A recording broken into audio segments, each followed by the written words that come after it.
So today I am here with Beth Hickling-Moore, who is a literary and creative translator. So the first linguist we've had on. Thank you for joining me today, Beth. I'm very grateful that you're giving up your time. Thank you for having me, Melanie. I'm honoured to be the first linguist. Oh, that's very good. Well, I mean, apart from me, obviously, but You're I don't count. Yeah. the original. Yeah. Right. So you've thrown me already now. Sorry. Right. So anyway, so tell us about your languages teaching career. I started teaching fairly early. Even when I was at university, I studied Spanish and Portuguese at university. Even while there, I did a lot of work with children. I was like an aim higher mentor. I'd also done some work with children on my year abroad. And then it kind of felt like a natural progression once I graduated. I went to Spain and was a TEFL teacher for a little while, and then thought, why live in sunny Spain and teach English when I could live in miserable grey London and teach Spanish. I actually already had a place on a programme which is controversial for many, called Teach First. I'm sure you've heard of it. I've heard of it, yeah. Yes. So I left Barcelona, did 6 weeks of Teach First training, where you get blasted with pop music and told that you're going to be amazing and you're going to make loads of impact, and then get to a really difficult school and have glue sticks thrown at you. But no, I did my Teach First training, which is 6 weeks, and then was straight into a requires improvement school in North London. The school had to ask for special permission for me to teach 3 key stages, unqualified, which Teach First agreed to. So I was teaching, I had 2 year 10 classes, year 11 class and a year 12 class on 6 weeks training.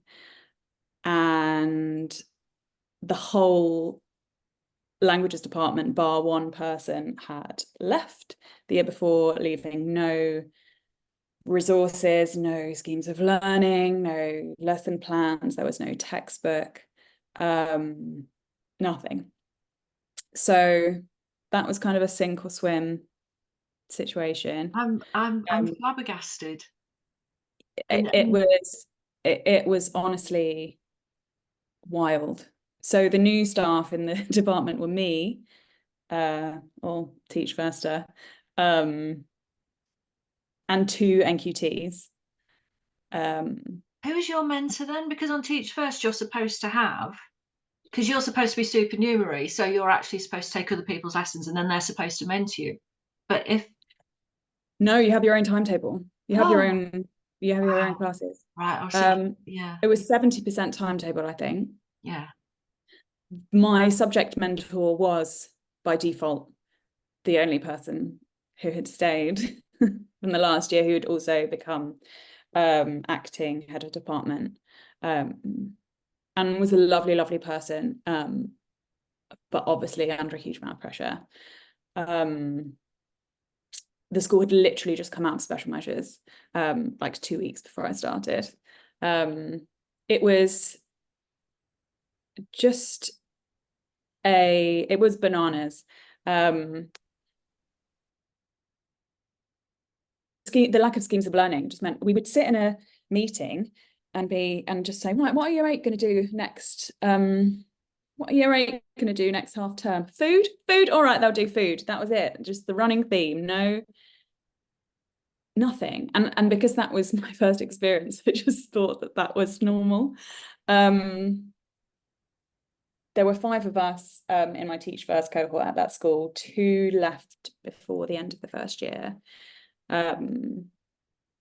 I was obviously very stressed, but I just kept at it. I was doing my own listening activities using my phone, because we had no resources, like doing different voices into my phone to sound like a textbook, like hola, me llamo Jorge, to like actually make everything from scratch, like writing readings. I look back and, you know, it was a good job I was in my 20s. So I did my 2 years there. You didn't stay? So with Teach First, you get I probably would have stayed. It's a fixed term contract. So you do your unqualified year. And I was doing my PGC at the same time. You do your PGC at the same time as your 70% Right. timetable. So you're writing your PGC assignments simultaneously, not as you're teaching, but, you know, more or less. And having I think it was 1 day out a half term when we would go to the IOE and then just sit in the bar and, you know, share horror stories. But because it was a fixed contract, I did my NQT, as it was then, there, and that came to an end. And the school by that point was so undersubscribed because it had such a poor reputation that they needed to let go of staff. And even though I'd somehow managed to get, you know, like do really well, the kids, there were like generally really great outcomes for the kids, but they needed to get rid of someone, and so they didn't renew my contract. So I got another job, sideways move, which, you know, everyone in teaching thinks is rubbish, but, you know, there's a lot to be said for that. There's, especially in the Teach First world, it's so like, you mean you're not assistant head within 3 years or whatever. So I moved to a very different school, which is an academy, and quite notorious academy chain in London I didn't really know anything about, like kind of military style vibes. The children say a reflection. They stand behind their chairs and say a reflection at the beginning of every lesson. No talking in the corridors, lining up, whistle drills. No groups of bigger than 8 in the playground, that sort of thing. And it was a new school, but there was a lot already in place. So like schemes of learning, kind of the opposite end of the spectrum. Yeah. But we were a small department at the time. It was just me and another teacher, and we were just like, she is a really great friend still. We spent a lot of time together. And that was a struggle in a different way. I went from like feeding time at the zoo to like hyper structured military style. It wasn't a military school, it's just wild. And there were loads of things that I really liked about that. I ended up becoming the NQT coordinator once I'd been there a while, which was I really enjoyed as a job, but I think was paid like, I think I worked £1.20 a day or something, you know, and it's like the teaching and learning responsibility. It's like, yeah, they're a joke, aren't they? Yeah. And yeah, that was it was a lot, but I do think the structures helped me to develop a lot as a teacher. Yeah. And after I'd been there, I was only there just under 2 years. Someone that I'd worked with at my first school, who was the deputy head, got in touch and said, I've got a job that I think you would be great for, which was a lead practitioner role in a school, a comprehensive local authority school in East London. So I went and had a look around. I was like, I'm not sure. And kind of thought it over, and then decided to go for an interview, and yeah, got the job. So that was, I went from like having a smaller responsibility to quite a lot.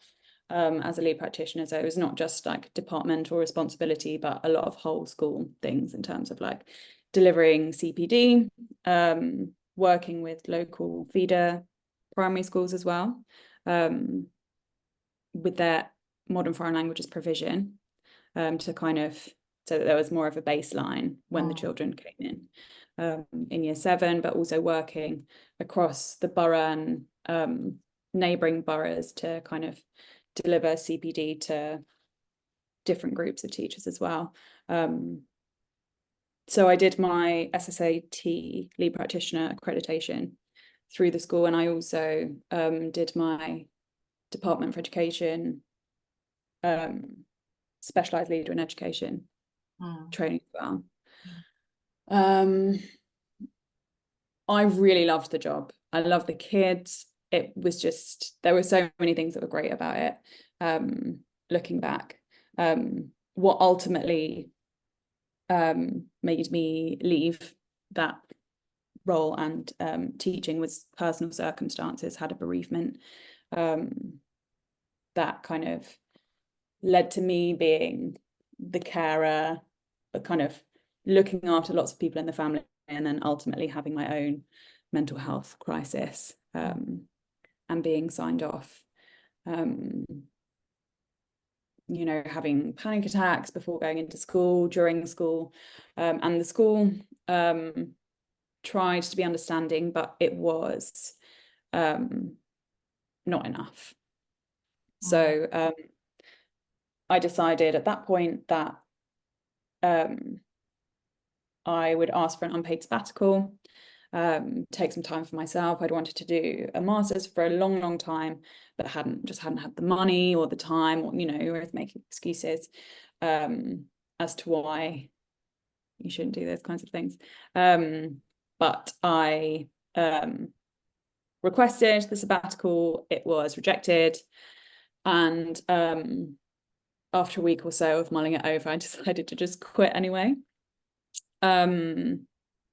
which perhaps sounds a little bit rash, but I had a fuck it fund saved up kind of a couple of years ago. I think read this article in The Guardian about financial independence and having a little fuck it fund for a rainy day, and that kind of helped me to feel confident enough that I could at least, you know, have 6 months or so of like not having an income, if needs be. So at that point, had you got in mind what was going to take the place of teaching as your source of income, or? So the original plan was hand on heart just a sabbatical. While the school didn't give me one, I kind of thought I'll probably go back into teaching after the year's out. I decided on the masters that I wanted to do, which was translation MA at Bristol, where I'd done my undergrad, but it was remote, and I could do it whenever I wanted. There weren't like live lessons or anything, so it worked quite well. I live in London, so I didn't have to do any commuting. So I'd identified that, I'd applied, and always thought, yeah, I'm just going to do an MA and then go back to teaching. Probably not to that school, but that's probably what I'll do. But that didn't happen. Or it hasn't happened yet. Yeah. Right. So once you handed in your notice and thought, well, I'm all right for 6 months, but obviously I've got to get something in place. How did that go then? What process did you go through then? Sort of mentally, what process did you go through to arrive at, yes, I'm going to be a translator? Did you do the masters? Yes, I did the masters. Yes, masters. That started kind of mid-September. Before that, I've always been like quite proactive, and I think, you know, when you're a teacher and you have like 10 different plates spinning at once, it perhaps comes a bit more naturally, but I was quite proactive in setting up a profile on a tutoring website called First Tutors, which is really great. You set up a profile, you like upload your qualifications, and it makes the process of people trying to contact you really easy and streamlined. So I did that well in advance. I think almost as soon as I left in July. Didn't get any leads on it until like August. I suppose that's when parents start looking, but it was good that I had it up there already. And I already had some contracts for examining work. So I've been working with one of the exam boards for quite a few years, and took on another paper, another component, just to, you know, because I'd have a bit more time. And I also applied to the other exam board that did Spanish, and put that I could also do Italian and Portuguese as well. So just kind of thinking ahead as to how I could be making ends meet without going back into full-time teaching. And I suppose capitalizing on the skills I already had, in the knowledge that doing translation and doing the MA wouldn't yield financial results straight away. Yeah. So yeah, I started the MA in September, really kind of threw myself into it and realized how little I'd been exercising my creativity for so many years. I've always been a really creative person. And that kind of came across in the way that I planned my lessons and some of the things that I did in my work. But it was, you know, within a school and within the parameters of a sequence of lessons, or, you know, some kind of impact plan. There's only so much creativity you can exercise. And I felt really reconnected to my languages in a way that I hadn't done in years. I felt like a linguist rather than a teacher. And a lot of teachers feel like this, certainly for me. I felt like any kind of training that I did was about being a better teacher or having more impact, or how to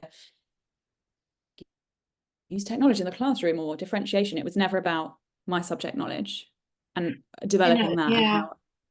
And how I've thought that about languages teachers, because I felt that because you're only using your linguistic ability up to quite a limited, you know, you've got a degree, you've lived there, you've been fluent, and now you're teaching kids to say j'aime jouer au foot le samedi avec mes amis, or whatever. Yeah. The equivalent in Spanish. And you forget so much. Your brain, the sort of like the plasticity of your brain around how to use the language just absolutely goes rigid, doesn't it? And you forget so much. And so I started reading more French novels, which I'd always done anyway, but watching French telly and French films and stuff, and a bit of Spanish. French was my main language. But then when you go to those subject conferences, when you're a marker, and you listen to the other people and you think, crikey, how long is it since you actually went to the country of this language that you say you can speak? And you'd listen, because I marked speaking, and you'd listen to these kids using wonderfully idiomatic language because they had younger teachers. And all the retired teachers in the conference room listening to this wouldn't understand what they were saying because they weren't the language. Wow. It's an interesting point, isn't it? Yeah. So I was at the point where I was being exposed to new text and doing subtitling, not subtitling, like dialogue, writing for dubbing and things that were just really, really allowed me to be creative and use my languages in a way that I hadn't done in such a long time, which was amazing. By that point, I'd started tutoring. I just had my tutoring on one day. So just bam, bam, bam, one after the other. They were fairly local, so I just hop on my bike, cycle. One to the other, all GCSE students. And yeah, that was great. I think early on in the course, I thought, actually, this is great. Love not waking up at 5 a.m. and feeling stressed all the time. And I was kind of scratching my teaching itch by doing the tutoring. It's not the same. It's not that you don't get to have the dynamic of the group. And that is something that I do really miss. And I hope that at some point I'll be able to go back into schools in my capacity as an author or translator and, you know, do talks and translation workshops, but more on that later. But yeah, it was quite early on that I realised actually not teaching is great. And with that in mind, I decided to get a website set up quite early. So I got my website set up before, kind of halfway through my MA, in the same way that I'd done the examining and tutoring admin early on. Just thought, I need to get this up and running. Started kind of perusing LinkedIn a bit more. I'd kind of just had this, you know, arbitrary profile for a long time. It's like teacher, no, like, you know, it's like, hey kids, want to be taught Spanish? It's like, wasn't really doing anything for me at the time, and started kind of thinking about my online presence. Luckily, I had some family members. I had a friend who was somehow able to capture a decent picture of me and after a lot of attempts, and some family members who do website building and design. So I got mates rates, got my branding set up, got a logo, and kind of just a basic website. And it's still pretty basic at the minute, just like landing page and contact. And that's kind of something that I'm developing now and kind of building on. But having that there early really helped. Because I think so before I had graduated from my master's, I was already getting leads. Just on the basis of your website? Yes. Wow. And I don't know whether they may have come via LinkedIn. I should probably ask. Note that for the future. Where did you find me? But yeah, so I had a project that was translating some stories from Italian that I got over the summer, which was really great, really interesting. And around the same time was also asked to do a sample for a very, very big project, also from Italian. So with translating, sometimes there'll be something called a beauty pageant, where they ask a number of translators to translate the same passage and then decide which one they want to go with. So did one of those. They liked my sample the best. And they commissioned me to do a 550-page translation of a novel from Italian, which I delivered in March. So that was the one when we first spoke and you said, can I get back to you when I've got this big project completed? Yes. That was that. Yeah. Wow, what an absolute coup to get that so early in your freelance life. Yeah.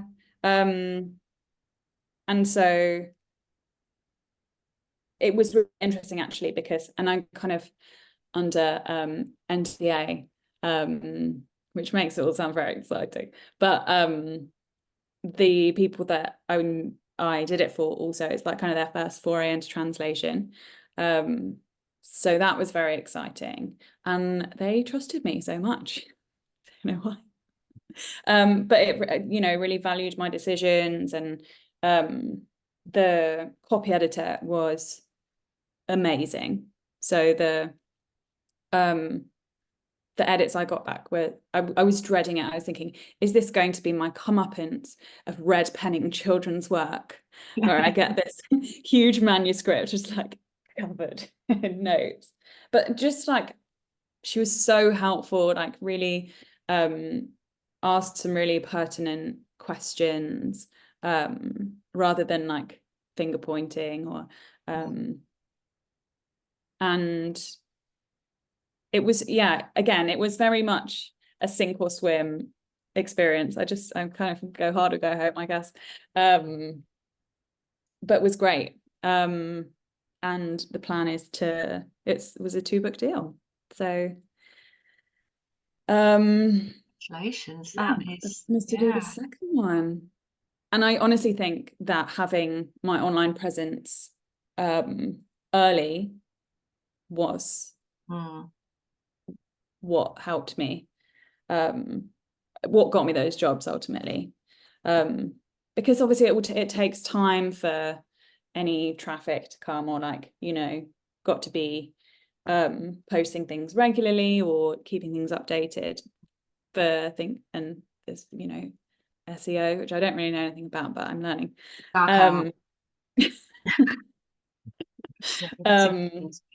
Yeah, you know, it's a steep learning curve on top of like honing the new skill that you're developing as your new profession, as well as like learning how to market yourself, and not just like the branding side of things, but actually what are the technicalities, you know, what's going to help people to find your website, what kind of words you need to use. So that's still something that I'm still learning a lot about. But I think if you know that you want that career, and it's the kind of it's freelancing, or the kind of profession where you need to have a presence online, I think even having a basic website and just having like an about and a photo if you're looking like a professional-ish, can go a long way. Because, you know, if someone Googles you and there's nothing there, there's nothing kind of substantiating you as a professional. Definitely. I think also someone said to me early on, you're not aspiring, you're not an aspiring translator, you are a translator.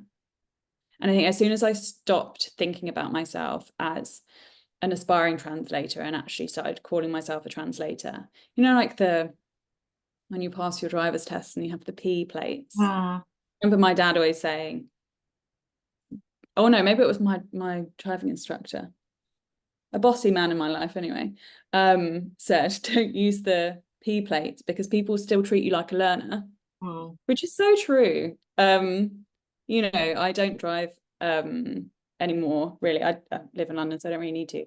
But you know, you see people with the P plates, and you're like, just pass the test. And I think that's wide berth. Exactly. It's a mentality, isn't it? So you start calling yourself a translator, you have your website, it kind of helps you to think about how you're presenting to other people as well. So sorry, a bit noisy here in London. But so those just initial steps really helped, I think. Yeah. So apart from obviously your website and posting on LinkedIn, what other channels do you use for finding work? I believe there are sort of platforms where people post translation jobs that you can bid for or apply for or whatever. Do you use any of those? I don't, because I'm mostly literary and creative.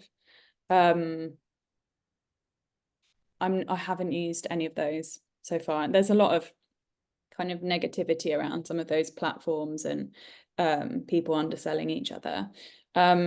It's not something that I've needed to do yet. Probably the other way of getting leads has just been networking and getting to know other people in the profession. So I'm lucky enough that in London there are lots of events, but I went to a summer school, which is called the British Centre for Literary Translation Summer School that they have at the University of East Anglia. They have it every year. They have different languages each year. It's quite competitive, but it is really, really excellent. It's a week long, and I just met so many people, so many translators that were kind of early career translators, but also experienced translators. They also have publishers come in that you can pitch to. And that kind of thing really opened a lot of doors. Going to the London Book Fair as well, which is wild on a lot of levels. I think we haven't got time to go into that now. But if possible, in person events. I think like not going to like make connections, but actually just build friendships and kind of a network that you're not looking for your next job, but you're just looking for a community of people who are your peers and your colleagues. And I suppose organically over time that will lead to jobs or connections. But it's like, you don't eat the fruit on the day that you plant the seed. Yeah. It's kind of a long game, and also about just like nurturing a community and of people that you can ask questions to, and kind of support each other, rather than just looking for your next job all the time. Yeah, yeah. And I imagine you find amongst translators the same as I found amongst editorial professionals, that we don't see each other as competition. It's very supportive, and people share good practice and ideas and leads and advice. And it's when you are working on your own, they are sort of your colleagues, aren't they? So it's nice to know that you can speak to other people who do the same thing that you do. You're not on your own. Everyone is so lovely. Yeah. On Twitter, I put a question yesterday about something about translating graphic novels. Like, can I pick someone's brain? Loads of people like reposted it, got in touch. Some like very, very established, amazing, award-winning translators are like, yeah, just DM me within like a few hours. So it feels like a really supportive community, even if you don't see each other.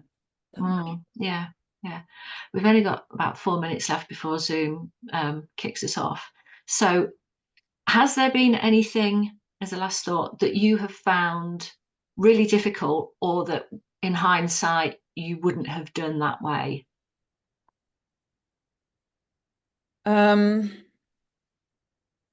Something that is difficult, I don't know if I have a solution to it, is rejection in terms of the publishing world, because there's so much of it. If you're pitching something, editors will come back, and if they come back, or they might just completely ignore things, or you'll get rejections. And with it's complete opposite to teaching, because in teaching, if something's rubbish, the children will tell you within 0.5 seconds that they hate it. In publishing, it will take like 6 months to a year for someone to tell you they hate what you're doing. So I think taking the rejections less personally and seeing them as a learning curve. I read something, it might have been on LinkedIn, about someone trying to get 100 rejections in a year. And reframing rejection is something that I've really been focusing on in the last few months, seeing it as a learning curve. Obviously, I'm a very early career translator, so using those rejections as a stepping stone rather than taking them too personally, I think, is what I would tell someone starting off. Right, I'm worried that we're just going to disappear, so I'm going to wrap it up there. Thank you so much, Beth, for sharing that with us. It's been really interesting. And if you give me all your details, they will go in the show notes. And just thank you very much for giving me your time. No problem. Thank you so much for having me, Melanie. It's nice to meet you.